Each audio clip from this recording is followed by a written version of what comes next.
Assalamualaikum warahmatullahi wabarakatuh.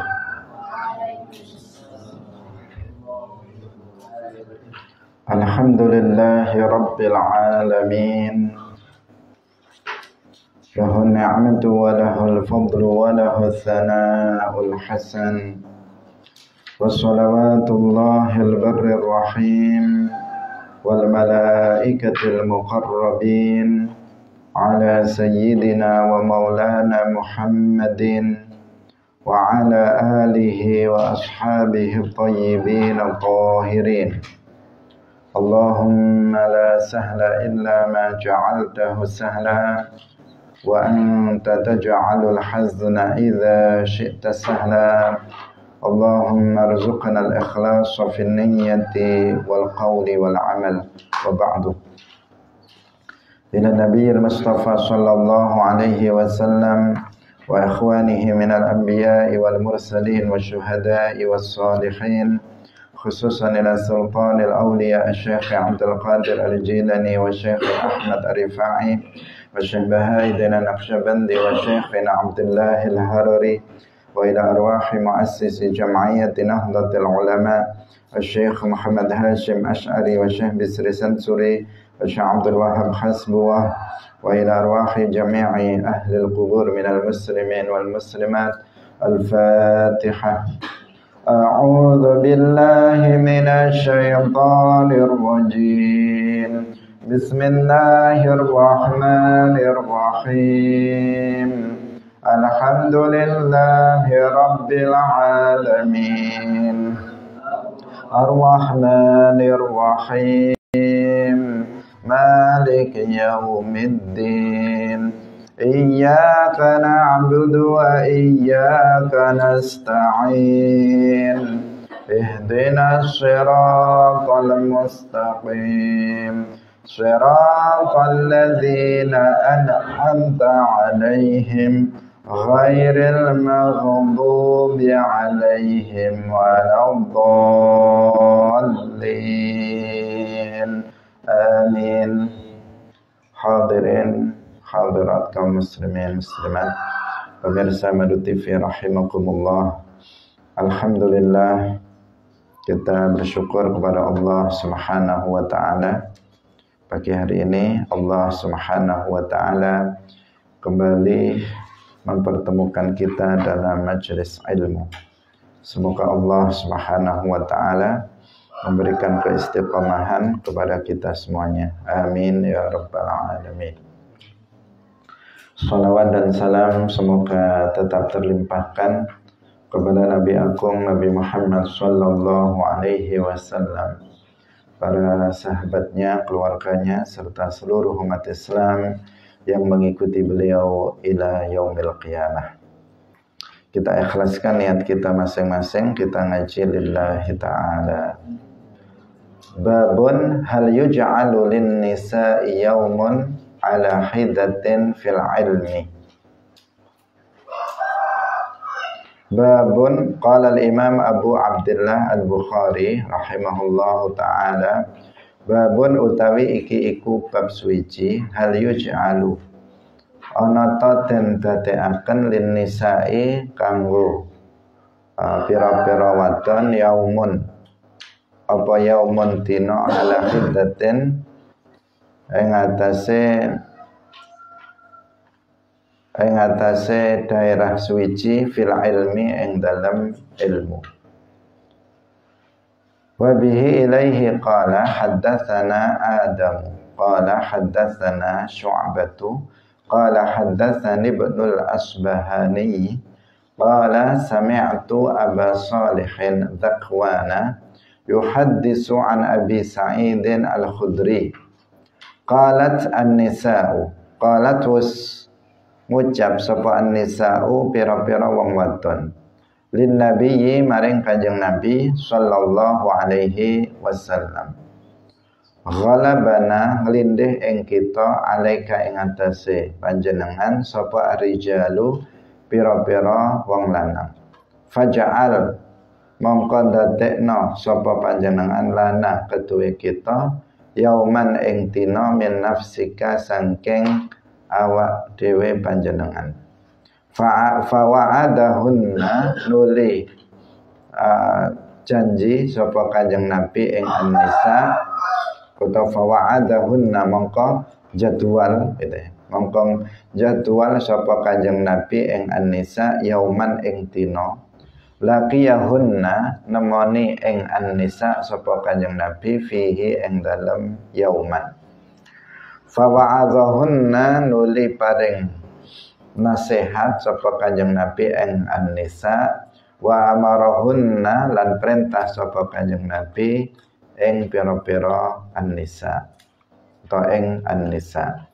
Fakana mongko ana iku fima ing dalem barang kala kang wis ngucap sapa Kanjeng Nabi lahunna maring An-Nisa ma minkum ora ana iku setengah saking sira kabeh imra'atun wong wadon tuqaddimu kang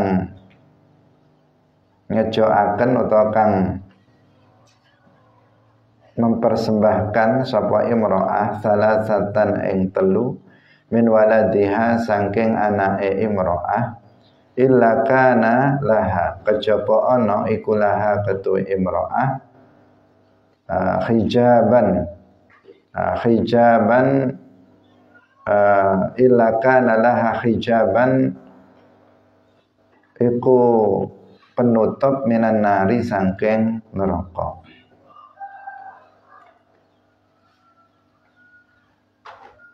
Faqalat nuli ngucap dari fa illa kana laha hijaban minan nar, maksudnya illa kana kejaba ana apa sapa anak laha ketuwe imra'ah iku hijaban dadi penutup minan nari saking neraka.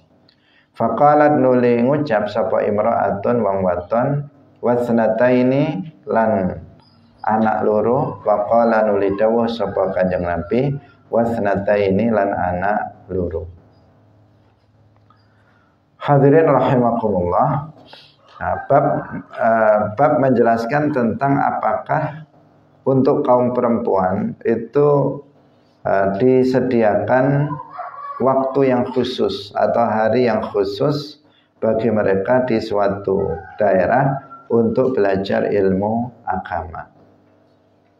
Artinya perlunya atau pentingnya ada majelis ilmu yang dikhususkan untuk kaum perempuan.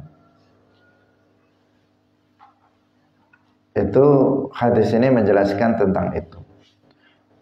Karena pada umumnya kaum laki-laki itu memiliki kesempatan yang lebih luas, yang lebih besar untuk belajar ilmu agama pada masa yang lalu dan juga pada masa sekarang.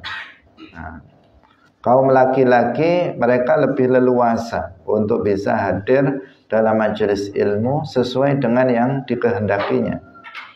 Dia bisa banyak majelis ilmu karena memang para masyayikh, para guru banyak di antara mereka itu dari kalangan kaum laki-laki. Sehingga sangat leluasa bagi kaum laki-laki untuk belajar ilmu agama. Mau kemana saja dia belajar ilmu agama, dia bisa. Di kampungnya atau dia keluar dari kampungnya, keluar dari daerahnya, bahkan keluar negeri, maka kaum laki-laki memiliki kesempatan lebih banyak dibandingkan kaum perempuan. Nah, karena untuk kaum perempuan di samping sedikit di antara kaum perempuan yang mereka membuat majelis ilmu secara khusus untuk kaum perempuan, mereka kaum perempuan juga tidak leluasa apabila melakukan safar atau perjalanan jauh untuk menuntut ilmu agama, kecuali kalau apabila ada darurat-darurat yang membolehkan seorang perempuan untuk melakukan safar sendirian dalam belajar, misalnya dalam perjalanan jauh, seperti belajar ilmu fardu ain. Nah, di sini intinya bahwa dalam hadis yang akan disebut nanti seakan ada protes dari kaum perempuan kepada Nabi Shallallahu Alaihi Wasallam tentang kesempatan belajar ilmu agama bersama Rasulullah Shallallahu Alaihi Wasallam. Hadis diriwayatkan dari Abu Sa'id Al-Khudri bahwa ada sekelompok kaum perempuan itu berkata kepada Nabi Shallallahu Alaihi Wasallam, "Ghalabana 'alaika rijal." Artinya kaum laki-laki itu mengalahkan kami dalam belajar ilmu agama kepadamu. Karena kami tidak bisa berdesak-desakan dengan kaum laki-laki. Kaum laki-laki mereka bisa terus-menerus bersama engkau ya Rasulullah dalam belajar ilmu agama. Kaum laki-laki bisa setiap waktu, setiap hari itu talaqi belajar ilmu agama kepadamu wahai Rasulullah. Sehingga kami kalah dari kaum laki-laki dari segi belajar ilmu agama kepadamu. Faj'al lana yauman min nafsika. Karena itu mohon agar engkau itu menjadikan untuk kami satu hari darimu. Artinya mohon panjenengan engkau wahai Rasulullah itu menyediakan waktu yang khusus untuk kami agar kami bisa belajar kepadamu. Itu maksud faj'al lana yauman min nafsika. Jangan tidak sama sekali, karena kalau tidak sama sekali kesempatan mereka kaum perempuan untuk belajar kepada Nabi itu sangat minim. Kalau bersama-sama dengan kaum laki-laki maka mereka sangat terbatas sekali. Sehingga mereka ingin ada waktu yang dikhususkan, yang dijadwalkan oleh Nabi untuk kaum perempuan. Fawa'adahunna yauman laqiyahunna fihi.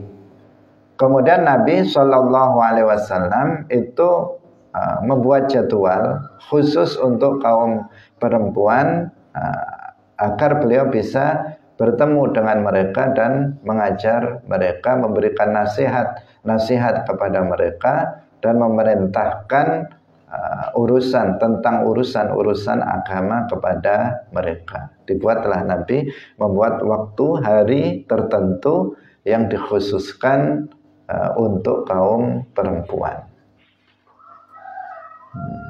Kalau pada masa sekarang majelis pengajian kaum perempuan malah justru lebih banyak dibandingkan dengan majelis kaum laki-laki secara zahir ya, secara zahir yang kita lihat. Meskipun ya antara satu daerah dengan daerah yang lain itu berbeda. Dan tingkat kehadiran kaum perempuan terkadang itu lebih banyak dibandingkan dengan kehadiran kaum laki-laki dalam majelis ilmu. Di sini misalnya majelis ilmu yang dikhususkan untuk kaum perempuan itu satu minggu bisa 2-3 kali. Tetapi untuk kaum laki-laki itu jauh lebih sedikit. Kadang nggak ada, kadang 1 kali. Itu pun bukan setiap hari, seminggu sekali. Kadang itu sebulan sekali dan seterusnya. Artinya kaum perempuan sudah memiliki kesempatan yang sama dengan kaum laki-laki di dalam belajar ilmu agama. Dan itu dicontohkan oleh Nabi bahwa Nabi meluangkan waktu yang khusus, hari khusus yang diperuntukkan untuk majelis kaum perempuan. Fakana fi maqala lahunna, di antara ini yang diceritakan dalam hadis ini bahwa di antara yang disampaikan oleh Rasulullah Shallallahu Alaihi Wasallam dalam majelis yang dikhususkan untuk kaum perempuan adalah beliau mengatakan ma minkunna imra'atun tuqaddimu thalathatan min waladiha illa kana laha hijaban minan nar.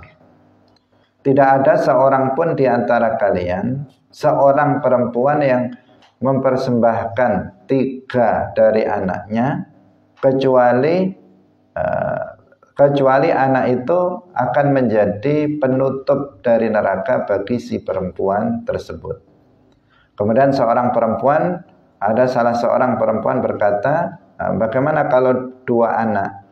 Nabi juga menjawab wasnataini, dan 2 anak. Hadirin rahimakumullah. Apa maksud dari pernyataan Nabi di sini?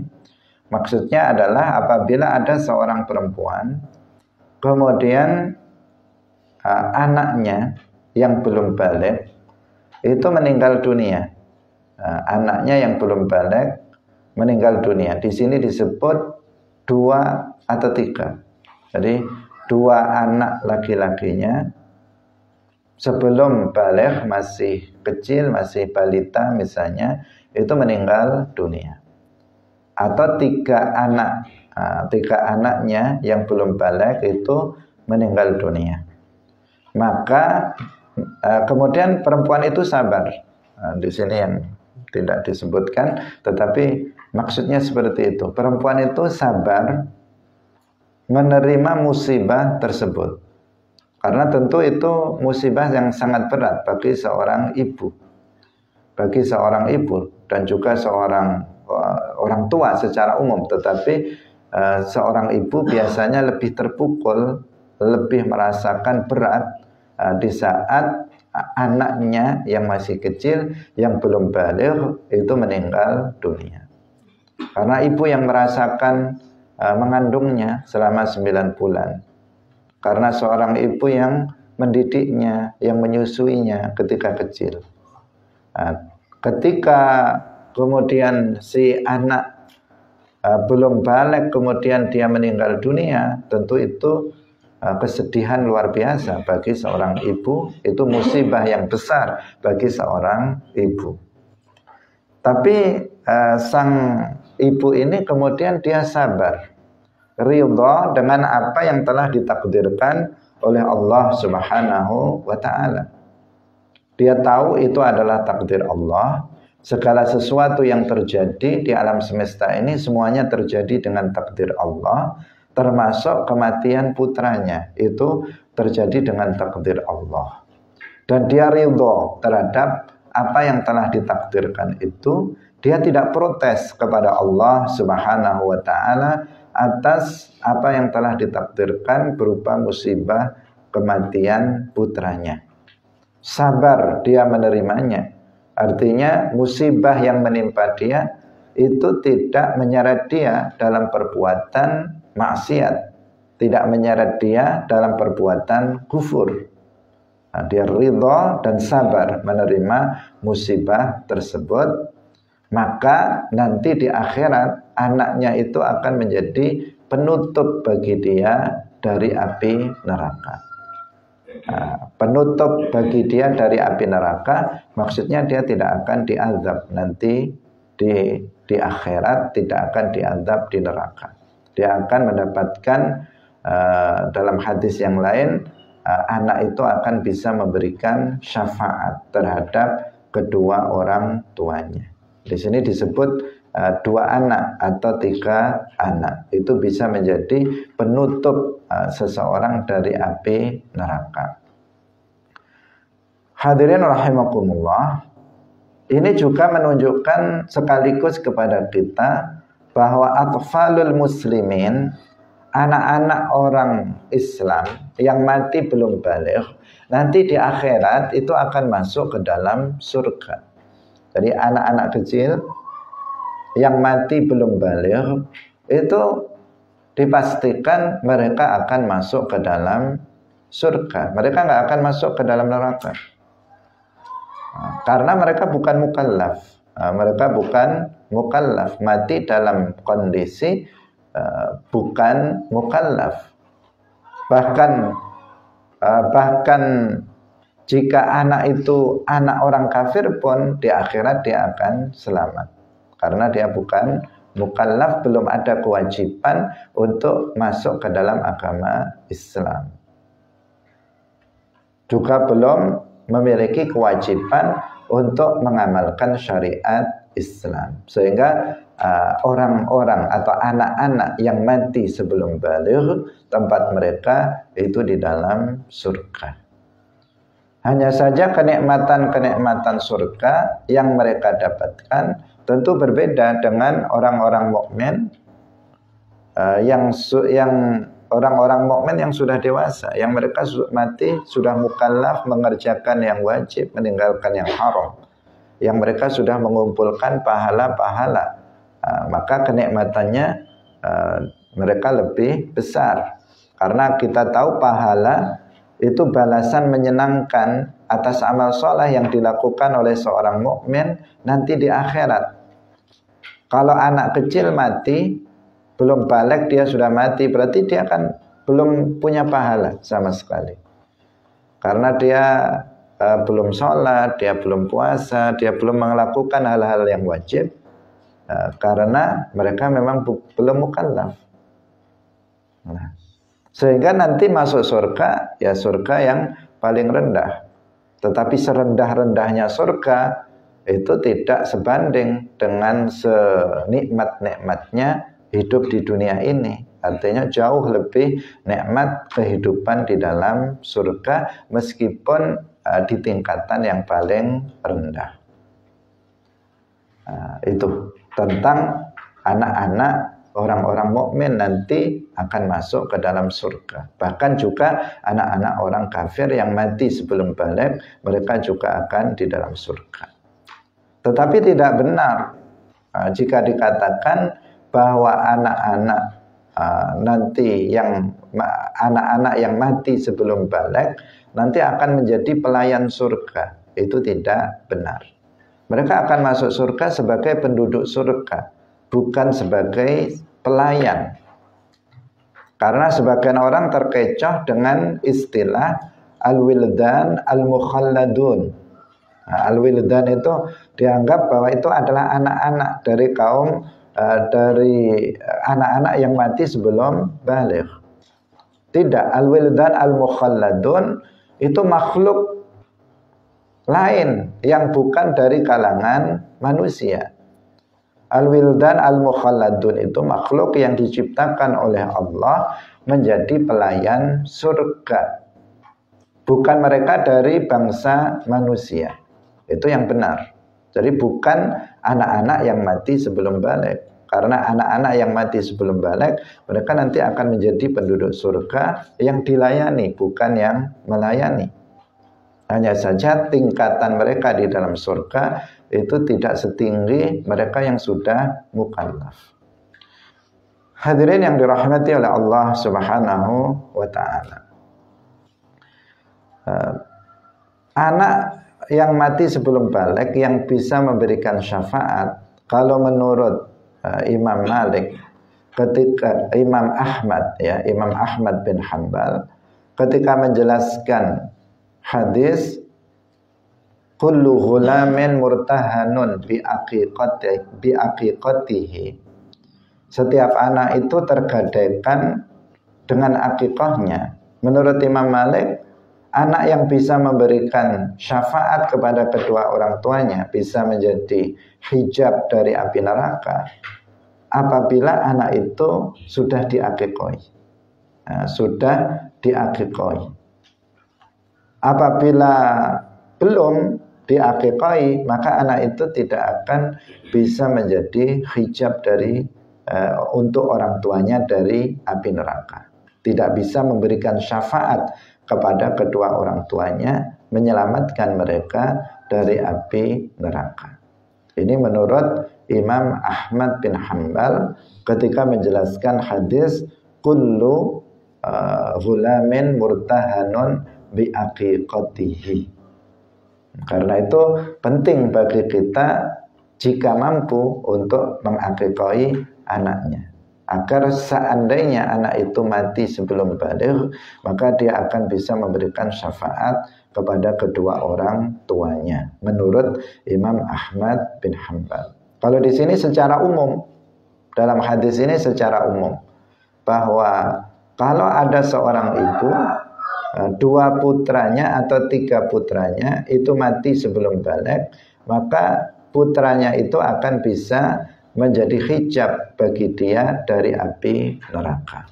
Tapi syaratnya apa? Harus sabar. Dia harus ridho dan harus sabar terhadap musibah tersebut. Karena ada sebagian kaum perempuan ketika anaknya mati, kemudian dia tidak sabar.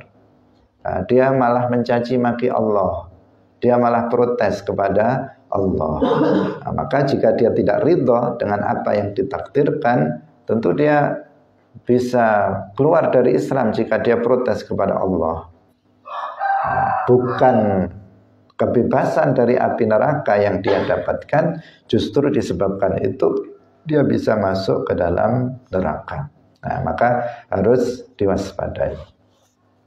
Wa bihi ilaihi qala haddatsana Muhammad bin Bashar qala haddatsana Ghundar qala haddatsana Syu'bah an Abdurrahman bin al-Asbahani an Zakwan an Abi Sa'id al-Khudri an Nabi sallallahu alaihi wasallam bihadza.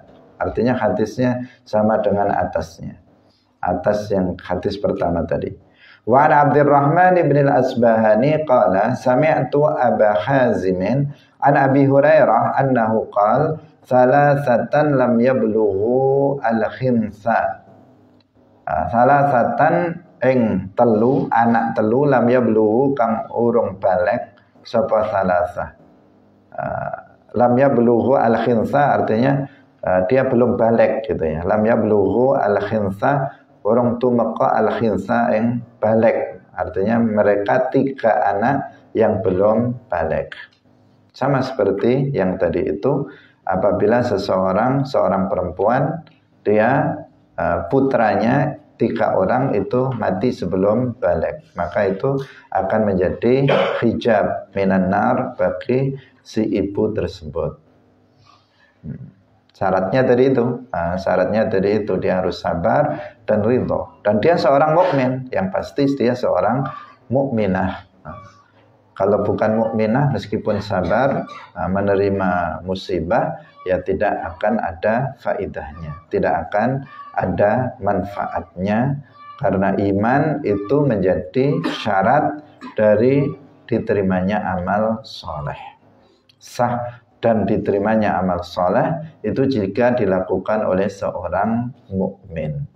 Mukmin dia sabir, sabar, dia ridha terhadap apa yang ditakdirkan oleh Allah untuknya, maka dia anaknya yang mati itu akan menjadi penyelamat bagi dia dari api neraka. Babu man sami'a syai'an faraja'a hatta ya'rifahu. Jadi kalau tahu seperti itu, ya semestinya seorang perempuan kuat. Kuat ketika sang anak itu meninggal dunia. Karena itu dia menjadi memiliki, yang pertama kenapa dia menjadi kuat? Yang pertama dia tahu anaknya nanti akan masuk surga. Kalau anaknya sudah lewat balik, orang tuanya nggak tahu apakah anaknya nanti akan masuk surga apa enggak. Jika anaknya baik, soleh, beriman, soleh, bertakwa, akan masuk surga. Jika anaknya itu ternyata nakal, apalagi akidahnya menyimpang atau amalnya tidak baik, bisa jadi anaknya itu masuk neraka nanti di akhirat. Tapi kalau anaknya itu mati sebelum balik, dia sudah tahu anaknya nanti masuk surga. Itu yang pertama. Sehingga orang tua bisa menjadi kuat. Yang kedua, anaknya itu akan menjadi penyelamat bagi dia nanti di akhirat. Sebuah keuntungan kalau kalau dipikirkan itu adalah sebuah keuntungan bagi kedua orang tua. Tapi jangan dibunuh anaknya. Nanti anaknya masih kecil dibunuh biar masuk surga dan penyelamat dia. Iya, anaknya masuk surga, bapaknya atau ibunya yang membunuh itu yang mendapatkan ancaman berat di neraka karena sudah melakukan dosa besar. Hadirin rahimakumullah, babu man sami'a syai'an utawi iki iku bab nerangaken wong sami'a kang ngrungu sapa man syai'an ing suwiji-wiji faraja'an uli ngrujuk sapa man. Ngerujuk itu artinya dia menanyakan apa yang sudah dia dengar. Hatta ya'rifahu atau murajaah istilah kita. Hatta ya'rifahu sehingga ngaweruhi sapa man ing syai'an. Jadi kalau ada seseorang belajar seperti ini, kemudian dia mendengar sesuatu dari guru. Ada sesuatu yang pemahaman dia itu tidak sempurna. Pemahaman dia itu tidak sempurna terhadap permasalahan yang dia dengar. Maka hendaknya dia melakukan murajaah. Murajaah di sini artinya dia bertanya kepada sang guru itu untuk menyempurnakan pemahaman dia yang tadi itu kurang sempurna. Akan kita baca hadisnya. Wa bihi ilaihi qala haddatsana Sa'id bin Abi Maryam qala akhbarana Nafi' bin Umar qala haddatsani ibnu Abi Mulaikata anna Aisyata satemane Aisyah zaujan Nabiyyi karwane Kanjeng Nabi sallallahu alaihi wasallam iku kanat ana sapa Aisyah la tasma'u ora krungu sapa Aisyah sayan ing suwiji-wiji. La ta'rifuhu orang ngaweruhi sapa Aisyah ing syai'an illa raja'at kejaba merujuk sapa Aisyah fihi ing dalam syai'an hatta ta'rifahu sehingga ngaweruhi sapa Aisyah ing syai'an. Wa anna nabiyya lan satemene Kanjeng Nabi sallallahu alaihi wasallam iku qala dawuh sapa Kanjeng Nabi man husiba udziba. Man utai sapane wong iku husiba dan hisab sapa man udziba mongko den azab sapa man. Qalat dawuh sapa Aisyah tu Aisyah faqultu nuli ngucap sapa ingsun awalaisa yaqulullahu ta'ala ana ta ora dawuh sapa Allah taala fasaufa yuhasabu hisaban sabu mongko bakal den hisab sapa wong hisaban kelawan hisab yasiran kang kam. Faqala nuli dawuh sapa Kanjeng Nabi innamadzzalikal ard innamadzaliki al ardu innamadzaliki angin pestine mangkono-mangkono fasaufa yuhasabu hisaban yasira iku al ardu al-ardu nanti kita yaitu ditampakkannya amal seseorang. Walakin nuqisha lan tetapine walakin man nuqisha walakin lan tetapine utawi wong man utawi wong nuqisha kang ten debat atau kang ten beratakan hisabe kang ten beratakan al-hisaba ing hisab sapa wong al-hisaba ing hisab yahliku yahlik mongko binasa sapa wong. Hadirin rahimakumullah. Jadi hadis ini fokusnya pada apabila kita belajar mendengar sesuatu dari guru kemudian ada yang enggak kita pahami, maka hendaknya kita bertanya. Hendaknya kita meminta penjelasan dari guru tersebut untuk menyempurnakan pemahaman kita. Dan itu dilakukan oleh Sayyidah Aisyah radhiyallahu anha, istri Rasulullah sallallahu alaihi wasallam. Kita tahu bahwa Sayyidah Aisyah salah satu istri Nabi yang paling cerdas, yang beliau Sayyidah Aisyah itu termasuk ulama dari kaum perempuan. Memiliki ilmu yang sangat luas di dalam agama. Suatu ketika dan Sayyidah Aisyah salah satu kebiasaannya apabila beliau mendengar pelajaran dari Nabi sesuatu yang beliau belum pahami secara sempurna, maka Sayyidah Aisyah pasti tanya kepada Nabi, meminta penjelasannya, meminta penafsirannya kepada Rasulullah sallallahu alaihi wasallam. Di antara contohnya, suatu hari Rasulullah Shallallahu Alaihi Wasallam bersabda, "Man husiba udziba, man husiba udziba." Barang siapa yang dihisab maka dia akan disiksa. Nabi bersabda seperti itu, sehingga ini membuat janggal Sayyidah Aisyah.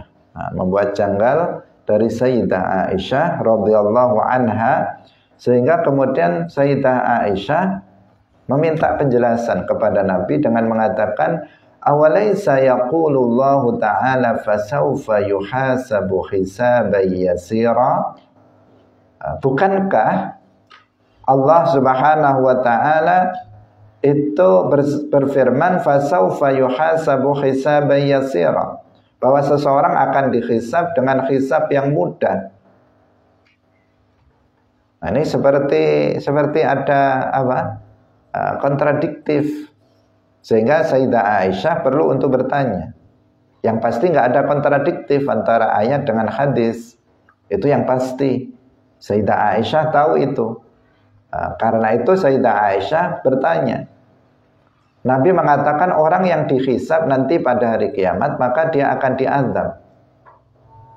Sehingga Sayyidah Aisyah kemudian ingat firman Allah, fasawfa yuhasabu hisaban yasira. Artinya nggak diazab ini. Ayat ini menjelaskan bahwa seseorang akan dihisab. Ada sebagian orang itu dihisab dengan hisab yang mudah, berarti nggak diazab. Tapi kok Nabi mengatakan man husiba udziba? Maka Sayyidah Aisyah bertanya, wahai Rasulullah, bukankah Allah berfirman fasawfa yuhasabu hisaban yasira? Apa maksudnya? Jadi apa maksudnya ayat ini dan apa maksud dari sabda beliau? Qalat, kemudian Aisyah menjelaskan, faqala, kemudian Nabi menjawab, innama dzalikal ardu walakin man nuqishal hisaba yahlik. Kalau ayat itu membahas tentang masalah al-ardu. Hisab dengan makna al-ardu. Apa al-ardu? Yaitu ditampakkannya amal seseorang nanti pada hari kiamat. Itu hisab dengan makna itu. Seperti yang sudah kita pelajari, bahwa definisi hisab itu apa? Ardu a'malil ibadi alaihim. Ditampakkannya amal seseorang kepada mereka nanti pada hari kiamat. Setiap yang kita lakukan di dunia ini, baik secara terang-terangan maupun secara sembunyi-sembunyi, itu akan diperlihatkan di mahsyar kepada seluruh manusia dari zaman Nabi Adam sampai nanti kiamat. Diperlihatkan, misalnya si fulan, ini yang dilakukan dia, yang dilakukan dia, meskipun dilakukannya secara sembunyi-sembunyi, nggak pernah ketahuan ketika di dunia sampai mati, akan diperlihatkan kepada mereka. Itu namanya hisab. Itu yang dimaksud di sini. Yang dimaksud fasawfa yuhasabu hisaban yasira. Jika seseorang amalnya baik, jika seseorang itu beriman, bertakwa, nggak ada masalah. Diperlihatkan itu tidak ada masalah bagi dia. Sehingga dikatakan dihisab dengan hisab yang mudah. Sehingga hari itu sering disebut dengan istilah yaumul fadhihah. Yaumul fadhihah, hari di mana kedok manusia itu terbongkar, semuanya dibuka. Nggak ada sesuatu yang tersembunyi. Dan diviralkan kepada semuanya, bukan hanya kepada orang satu kampung atau satu negara, tetapi diviralkan kepada seluruh manusia dari mulai zaman Nabi Adam sampai nanti pada hari kiamat. Semuanya menjadi tahu tentang perbuatan kita selama kita di dunia. Karena itu harus hati-hati kita. Jangan kita melakukan perbuatan-perbuatan yang maksiat atau yang tidak layak untuk dilakukan, meskipun dalam kondisi sembunyi-sembunyi. Hadirin rahimakumullah. Nah, itulah yang dimaksud dengan fasaufa yuhasabu hisaban yasira, kata Nabi. Walakin man nuqisal hisab yahlik. Tetapi seseorang yang diperberat hisabnya ketika dia ditanya, kemudian dia nggak bisa mempertanggungjawabkan tentang perbuatan yang dia lakukan. Ketika ditanya misalnya tentang hartanya, dari mana dia mendapatkannya, dari yang halal atau haram, dan kemudian ditasarufkan untuk apa, untuk yang halal atau haram, dia ternyata mendapatkannya dengan cara yang haram, mentasarufkan dengan cara yang haram. Tentu itu akan menjadi sesuatu yang berat bagi dia, karena dia nggak mampu mempertanggungjawabkan harta yang diperolehnya. Ketika ditanya tentang jasadnya, tentang umurnya, untuk apa dia pergunakan, ketika ternyata umurnya hanya diisi dengan melakukan kekufuran dan kemaksiatan, maka itu sesuatu yang akan menjadikan dia binasa dalam hal ini, sehingga dikatakan man husiba udziba. Hadirin rahimakumullah. Nah, jadi di sini ada dua hal yang dijelaskan oleh Rasulullah Shallallahu Alaihi Wasallam tentang masalah hisab, yaitu yang pertama hisab dengan pengertian di sini ardu a'malil ibadi alaihim, dan itulah yang dikehendaki dengan firman Allah fasaufa yuhasabu hisaban yasira. Itu bagi orang mukmin yang bertakwa. Tapi kalau orang mukmin pelaku dosa, itu sesuatu hal yang sangat menakutkan, Bagaimana seseorang nggak takut ketika aib-aib dia semuanya ditunjukkan kepada seluruh manusia. Di bumi ini saja, kalau seandainya aib kita dibuka, diviralkan oleh orang, seseorang nggak bisa tidur, seseorang bahkan bisa bunuh diri. Lebih baik daripada malu saya, lebih baik mati saja. Bisa seperti itu seseorang, saking beratnya malu yang dia tanggung ketika keburukan dia itu disebarluaskan.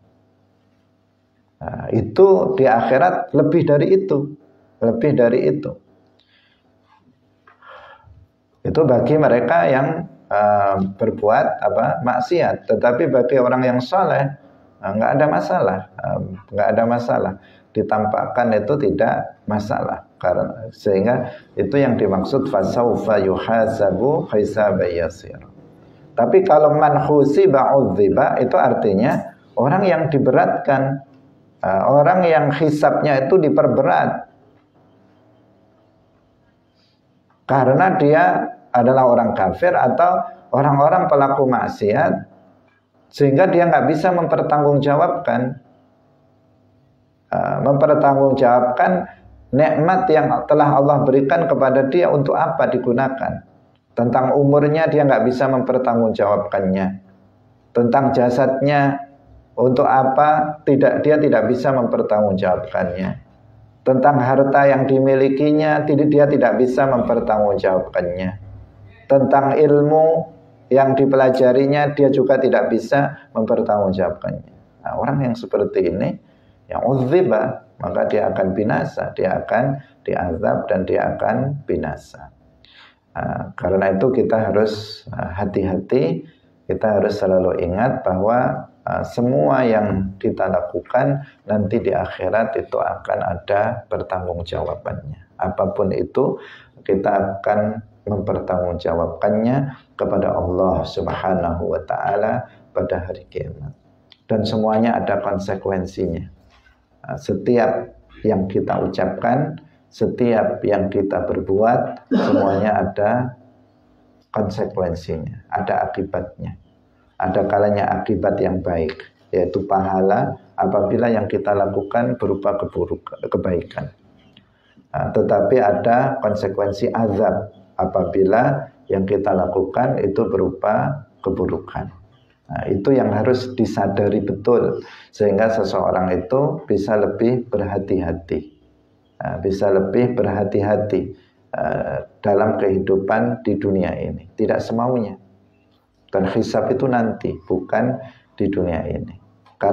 Karena itu kita Sayyidina Umar Ibnul Khattab radhiyallahu anhu beliau mengatakan hasibu qabla an tuhasabu. Hisablah diri kalian sebelum kalian dihisab nanti di hari kiamat. Jadi sebelum dihisab, kamu hisab dulu diri kalian sendiri. Bagaimana? Ya dengan muhasabah. Dengan muhasabah selalu berpikir apa yang sudah dia lakukan. Muhasabah bukan hanya setiap akhir tahun seperti yang dilakukan sebagian orang kalau akhir tahun baru mengadakan muhasabah. Enggak, kita muhasabah hendaknya setiap hari, setiap waktu, setiap hari. Minimal setiap kita akan tidur, kita muhasabah. Muhasabah dari mulai pagi tadi saya ngapain aja ya. Apa yang saya lakukan, apa perbuatan baik yang sudah saya lakukan, dan apa perbuatan buruk yang sudah saya lakukan. Apa ucapan baik yang sudah aku ucapkan, apa ucapan buruk yang sudah aku ucapkan. Semuanya dihisab sendiri. Dihisab sendiri. Kalau ternyata, waduh saya tadi kok melakukan ini dan itu, segera istighfar. Bukan hanya istighfar, tetapi dalam hati meminta ampunan kepada Allah Subhanahu wa ta'ala, bertaubat sebelum dia tidur. Jika dia melakukan kebaikan-kebaikan, maka itu adalah nikmat. Bersyukur, membaca hamdalah atas nikmat yang telah Allah anugerahkan tersebut. Pagi tadi alhamdulillah saya mulai sholat subuh berjamaah, setelah itu saya hadir dalam majelis ilmu, setelah itu saya ikut ngaji dan sebagainya. Baik semua alhamdulillah. Ikhlas enggak ya saya melakukannya? Kayaknya ada yang enggak ikhlas juga, astagfirullah. Dan seterusnya. Muhasabah setiap hari. Dan jika ada keburukan segera bertaubat. Kalau muhasabahnya setahun sekali ya kebanyakan, terlalu banyak dosanya yang sudah dia lakukan. Ya kalau dia bisa hidup sampai akhir tahun. Kalau enggak, nanti belum sempat dia muhasabah dan belum sempat untuk bertaubat. Muhasabah itu kan evaluasi diri. Itu harus dilakukan terus menerus. Dalam semua hal ya, dalam semua hal. Yang termasuk pada diri kita sendiri. Dalam semua pekerjaan kan kita selalu ada namanya evaluasi. Kalian misalnya dalam proses pembelajaran kita para asatidzah juga ada evaluasi bulanan. Bagaimana pembelajaran selama 1 bulan ini? Si fulan bagaimana belajarnya? Si fulan bagaimana belajarnya? Di kelas tahdiri siapa yang mampu, siapa yang enggak mampu. Itu setiap bulan kita bicarakan. Kita bicarakan. Si fulanah bagaimana belajarnya? Oh ini hafalannya kurang. Ini malas. Ini banyak melanggar peraturan. Dibahas setiap bulan untuk evaluasi, untuk perbaikan agar yang masih kurang bagus bisa diperbaiki, yang sudah bagus agar bisa lebih bagus lagi. Hasibu qabla an tuhasabu. Itu agar kita selamat sebelum nanti kita betul-betul dihisab nanti pada hari kiamat oleh Allah. Kalau kita sudah terbiasa menghisab diri kita sendiri, nanti ketika dihisab kita sudah siap. Kita sudah persiapkan. Tapi jika tidak, maka kita nggak pernah menghisab diri kita sendiri, maka di akhirat nanti kita nggak akan bisa selamat nanti.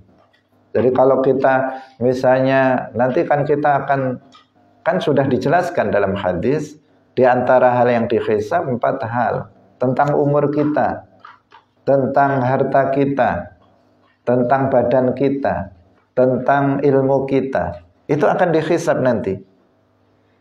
Kan artinya sudah dibocorkan nanti hal-hal yang harus kita pertanggungjawabkan.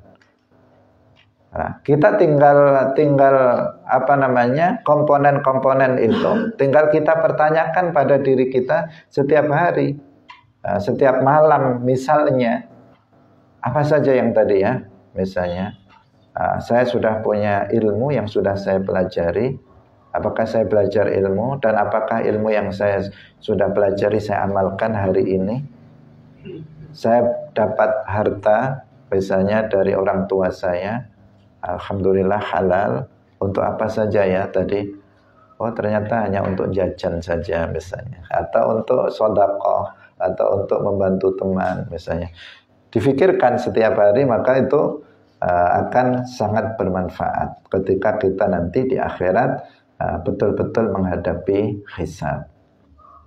Hadirin rahimakumullah. Ini pelajaran kita pada pagi hari ini. Semoga bermanfaat bagi kita semuanya, menjadi ilmu yang barokah fid dunya wal akhirah. Barakallahu fikum. Wallahul muwaffiq ila aqwamit thoriq. Wassalamualaikum warahmatullahi wabarakatuh. La ilaha illallah. Allahumma salli ala sayyidina Muhammad wa ala alihi wa sahbihi wa sallim. Rabbi ghfirli wa liwalidayya wa lil mu'minina wal mu'minat.